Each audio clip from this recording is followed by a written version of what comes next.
alert na ang Philippine National Police kaugnay ng trillion peso march bukas.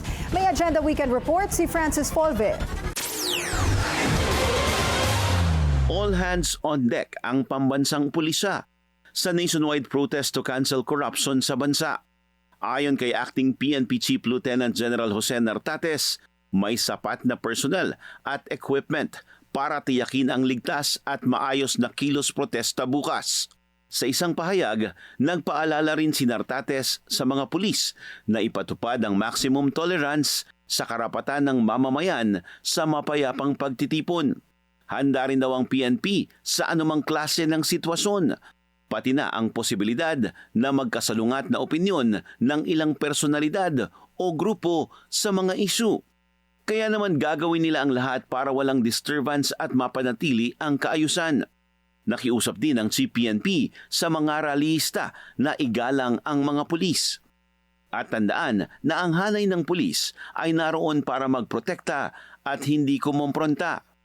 Tiniyak din ni Nartates na nais din ng PNP na malaman ang katotohanan at accountability. Of course, lagi tayo nakikiusap sa kanila na ang police natin ay nandito to secure not only ourselves, not only yung community, but pati sila na rin mismo. Kasi kaya natin nagko-coordinate tayo ay para maganda yung resulta ng kanilang activity. Maximum tolerance shall be employed at all times. Una nang sinabi ng PNP na magpapakalat ng higit 50,000 pulis sa buong bansa para sa mga pagkilos bukas.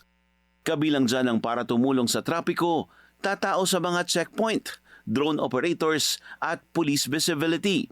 Sa hanay ng AFP, una nang inihayag ng sandatahang lakas na aalalay sila sa latag ng seguridad na ipatutupad ng PNP.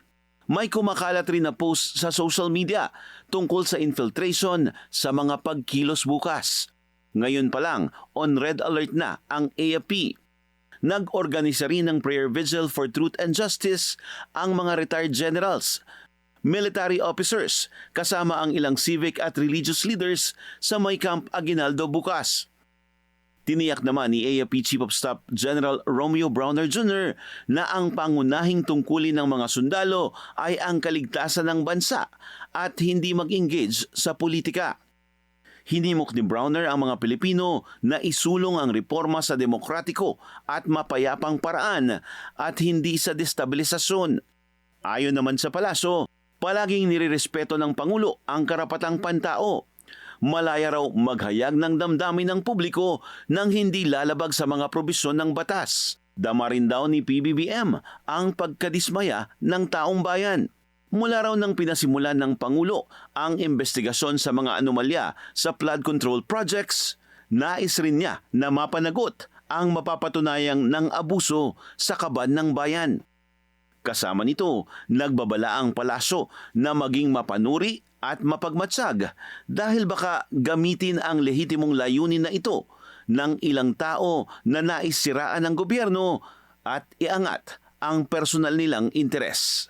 Para sa Agenda Weekend, Francis Folve, Billionario News Channel.